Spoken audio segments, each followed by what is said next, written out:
Since 1823, the United States has played a constant, exclusive role in Latin American affairs. Proclaimed by the fifth U.S. President, James Monroe, the Monroe Doctrine established a policy of European non-intervention on the Western Hemisphere. So basically, this meant that the U.S. was solely responsible for the affairs of itself and its neighboring countries in the area, and Europeans could not interfere.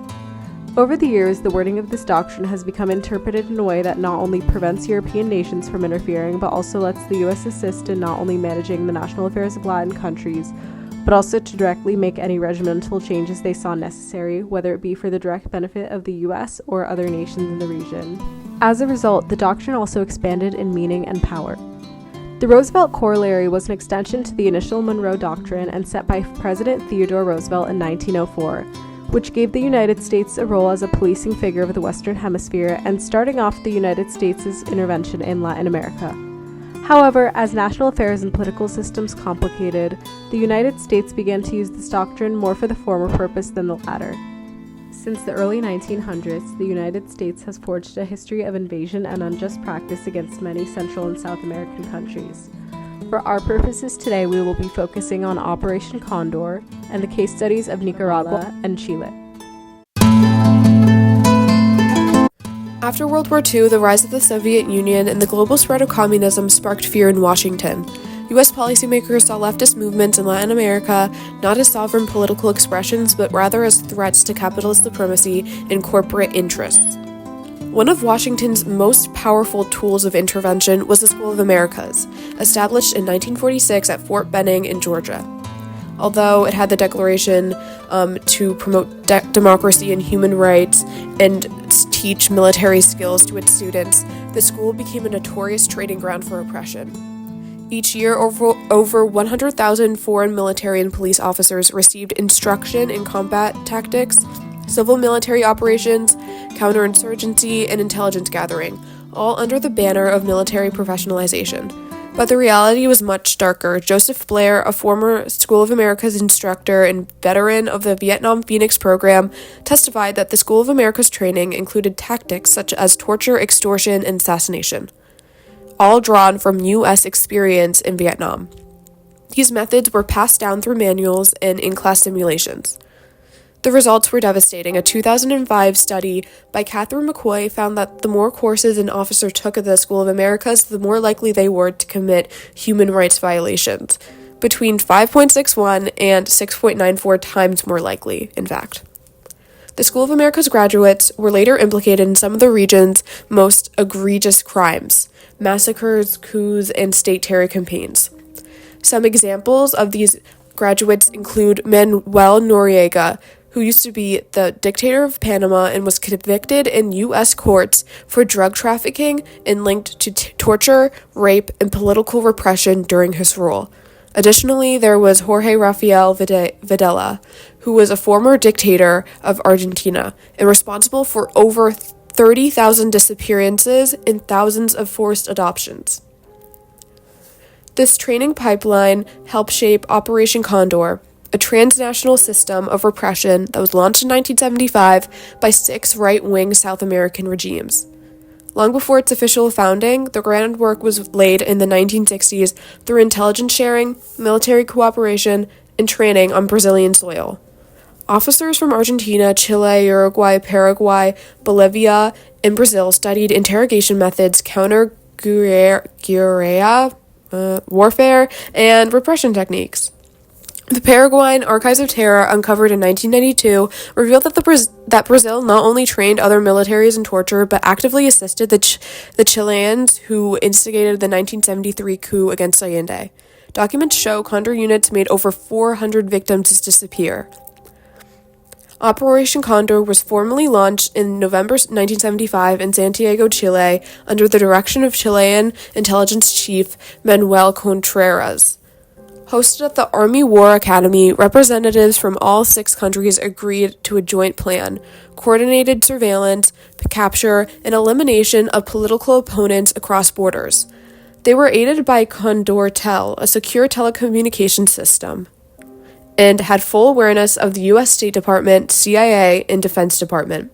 These crimes were not only known by the U.S. State and War Department, but were enabled through CIA's connection with Crypto AG, a Swiss encryption firm that supplied Latin America Condor states with communication devices. This allowed the CIA to monitor and, in many cases, coordinate operations with full awareness of the atrocities being committed. The CIA's Project X, an intelligence system developed at Fort Holabird, Maryland, provided foundational training for Condor operatives. Officers were taught how to induce psychological regression using electroshock, drugs, sensory deprivation, and threats to family members. The aim was to control or eliminate leftist opposition under the guise of fighting communism to help U.S. corporations. Although Operation Condor officially ended in 1983, it had made many successful installations of regimes in 8 Latin American countries, such as Paraguay, Brazil, Bolivia, Chile, Uruguay, Peru, and Argentina, and it led to an estimated 60,000 deaths. In 1893, José Zelaya gained control over Nicaragua through a military coup, aiming to free the country and the rest of Latin America from the influence of global superpowers. However, his rule became an issue for the United States as he began seeking loans from nations such as Great Britain and Japan in order to build a canal similar to that of the US-backed Panama Canal, which would give more sovereignty to Nicaragua. This threatened U.S. financial and political interests as they had just won the Spanish-American War and were seeking to hold influence over Latin America. As a result, government officials, specifically Secretary of State Philander Knox, sought to find a stable, non-Zelaya government. So, in 1909, when General Juan José Estrada staged a revolt against Zelaya, the United States recognized his government and sent their Marines to support Estrada's forces. As a result, he became president, with conservative Adolfo Diaz as his vice, and the United States policy of dollar diplomacy becoming enacted.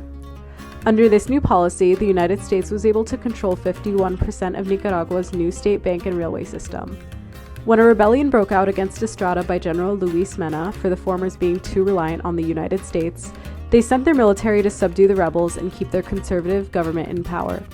After this, Estrada resigned and Diaz became president. However, in 1926, as Diaz was still president, a radical group led by Augusto Sandino sought to fight the US-backed government and remove the invaders from their influential position. This led to a 6-year war in which Sandino used guerrilla tactics against the US military, and the United States spread propaganda painting Sandino as a bandit to try and sway popular support of him. Sandino's army ultimately won, but in 1933, after signing a treaty to remove Marines from Nicaragua, Sandino and his associates were assassinated by the U.S. National Guard, and they brought the Somoza family, a hereditary dictatorship, into power. Under the Somoza dictatorship, Nicaragua was part of the Northern Triangle, a series of countries consisting of Honduras, Guatemala, El Salvador, and itself, that mainly relied on the export and growth of bananas, a process which was facilitated by the United Fruit Company, a United States-based corporation that many U.S. political leaders at the time had family, political, or business ties to. By keeping this dictatorship in place, the United States was able to facilitate its capitalist interests by the continuous growth and selling of these crops. The U.S.-backed Somoza dictatorship lasted for many decades, and so did Sandino's legacy. In 1979, a group called the Sandinistas sought to revive their namesake's policy and overthrow the Somoza dictatorship. To combat this threat to U.S. interests, President Ronald Reagan began training and giving money to the Contras, a conservative group that aimed to remove the Sandinistas. This resulted in the Iran-Contra affair, in which Reagan's administration began selling weapons to Iran and giving the money to the Contras. On both sides of this conflict, 12,000 people died, and 1 million more, over one-third of Nicaragua's population, were displaced by the fighting.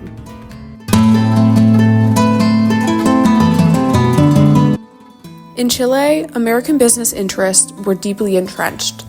By the 1960s, U.S. corporations Anaconda and Kennecott controlled over 70% of Chile's copper output.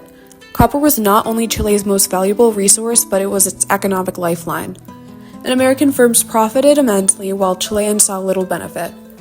Chilean workers were paid in pesos, while company profits were transferred abroad in U.S. dollars. which held higher value. As Chilean support for nationalizing the copper industry grew, so did U.S. opposition. When Salvador Allende, a Marxist who promised to nationalize American assets, rose in popularity, the CIA launched a sweeping campaign to stop him. In 1964, they funneled $3 million into anti-Allende propaganda, which included fake news, black propaganda, and a scare campaign that targeted women in the middle class. American corporations like ITT, or International Telephone and Telegraph, contributed $350,000 to Allende's opponent. Still, Allende narrowly lost. In 1970, Allende ran again. This time he won, barely, which forced Congress to vote between him and his conservative opponent, under Chilean constitutional procedure. President Nixon, alarmed by the potential loss of U.S. assets, launched Operation Foobelt, a secret CIA program to instigate a military coup before Allende could take office. One target of this operation was General Rene Schneider, a constitutionalist who opposed military intervention. He had trained at the School of the Americas in 1953, and his refusal to break the law became a barrier to the coup. CIA-backed Chilean paramilitaries from the group Patria y Libertad kidnapped and fatally shot him. The CIA later admitted it supplied them with machine guns and $35,000 in cash. Despite these efforts, Allende assumed office on November 3, 1970. Over the next 3 years, the CIA spent over $8 million to destabilize his government, supporting opposition parties, labor unions, student groups, and media outlets such as El Mercurio. El Mercurio, Chile's most influential conservative newspaper, received over $2 million from the CIA. It published daily anti-Allende editorials, fear-inducing headlines, and stories designed to fracture the political left and manipulate public opinion. This campaign was critical to undermining Allende's support and creating national unrest. In tandem with this media assault, the United States orchestrated what it called an invisible blockade. Chile was cut off from access to international credit and loans, including from the Inter-American Development Bank. Economic strangulation was the goal. Cripple the economy, create shortages, fuel inflation, and make everyday life unlivable. This calculated pressure aimed to turn Chileans against their own elected government. On the morning of September 11, 1973, the Chilean military launched a violent coup.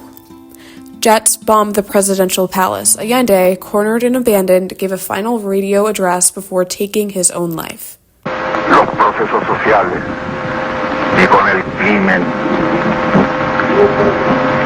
y con la fuerza. La historia es nuestra y la hacen los pueblos. With this, General Augustus Pinochet seized power. Chile's national stadium became a detention center, where thousands were rounded up, tortured, and executed. The United States publicly distanced itself, but internally its fingerprints were on every part of the process. Even after the coup, U.S. arms shipments were reduced only gradually, but this would change when Congress passed the Kennedy Amendment in 1976 to cut off military aid. In 1980, Pinochet passed a new constitution through a plebiscite, extending his regime. Chile's economy suffered under mounting foreign debt and collapsing copper prices. Polls in the mid-1980s showed that over 60% of the population supported a return to democracy, but fear and repression lingered. As a result of these forceful interventions by the United States into Latin American countries, there have been dire effects on the economy and political systems of these nations.